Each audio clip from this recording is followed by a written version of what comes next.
Bapak, Ibu, saudara-saudari yang diberkati Tuhan, salam sejahtera bagi kita semua. Shalom. Mari kita mendengarkan renungan untuk hari ini. Sebelum kita membacanya, kita bersatu di dalam doa. Damai sejahtera yang melampaui segala akal, itulah yang menyertai hati dan pikiranmu di dalam Kristus Yesus Tuhan kita. Amin. Firman Tuhan menyapa kita pagi hari ini tertulis di dalam surat Petrus yang pertama pasal 1 ayat 6. Demikian firman Tuhan. Bergembiralah akan hal itu, sekalipun sekarang ini kamu seketika harus berduka cita oleh berbagai pencobaan. Demikian firman Tuhan.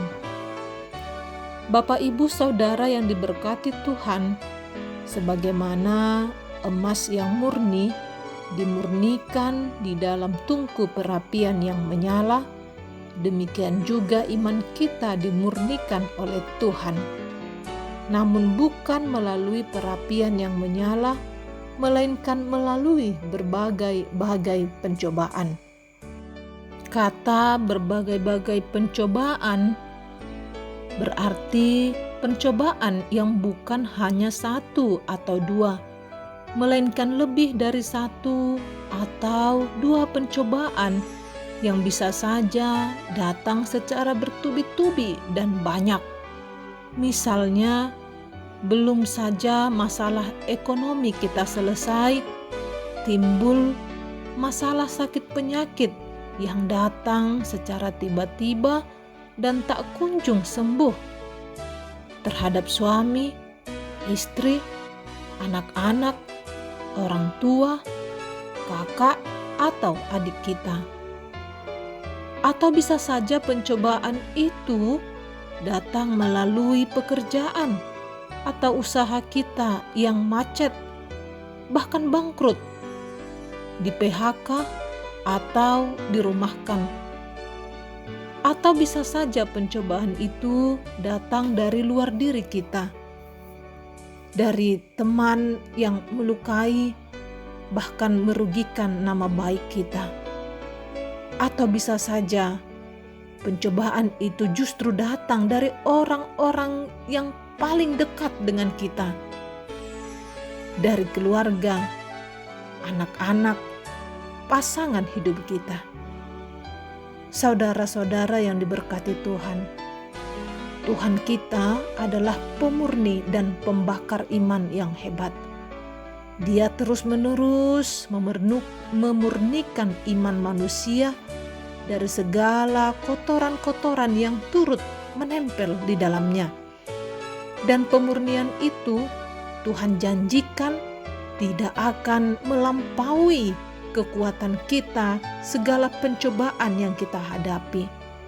Oleh karena itu, Tuhan tidak akan berhenti memurnikan hingga akhirnya Tuhan benar-benar mendapati hati yang bersih, murni, dan setia.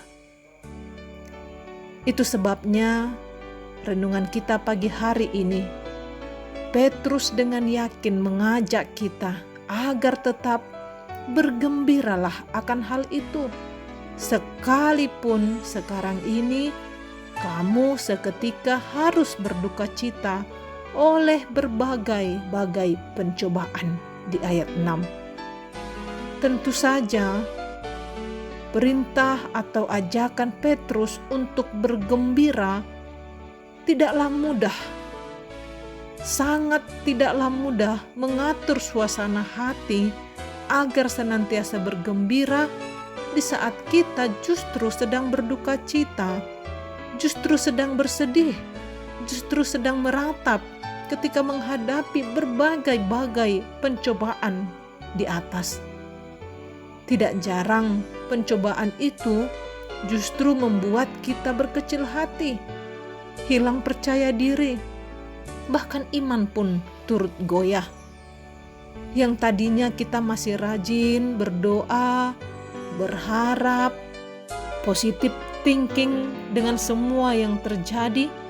Namun ketika pergumulan itu datang tindih menindih dan seolah-olah tidak akan ada jalan keluar, tidak jarang kita pun mundur perlahan-lahan, menjauh dari kegiatan sosial masyarakat, baik dari perkumpulan keluarga, marga atau adat, bahkan dari gereja, karena dihantui rasa bersalah atau rasa malu yang luar biasa.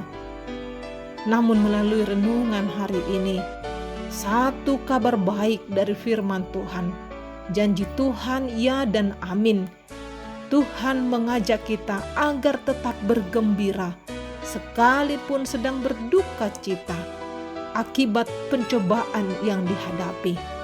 Sebab tujuan dari kemurnian iman yang Tuhan tetapkan nilainya jauh lebih tinggi dari emas yang fana, dan upahnya kita akan maju ke tingkat yang lebih tinggi, yaitu memperoleh pujian, kemuliaan, dan kehormatan pada hari Yesus Kristus menyatakan dirinya.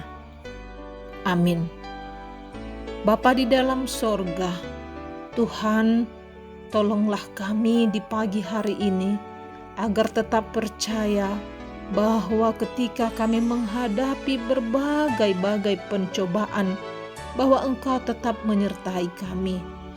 Bahkan ketika banyak perkara di dalam hati kami yang tidak dapat kami pahami, hari ini Engkau Tuhan menyejukkan hati kami bahwa semua yang kami hadapi bertujuan satu-satunya untuk memurnikan iman kami yang benar-benar tinggal menjadi iman yang bersih dan setia kepada Tuhan. Menangkan kami Tuhan menghadapi berbagai-bagai segala pencobaan yang datangnya, yang Tuhan izinkan di dalam hidup kami. Di dalam nama Tuhan Yesus kami berdoa. Amin. Bapak, Ibu, Saudara yang diberkati Tuhan, selamat beraktivitas bagi kita hari ini. Tuhan Yesus selalu menyertai kita. Shalom.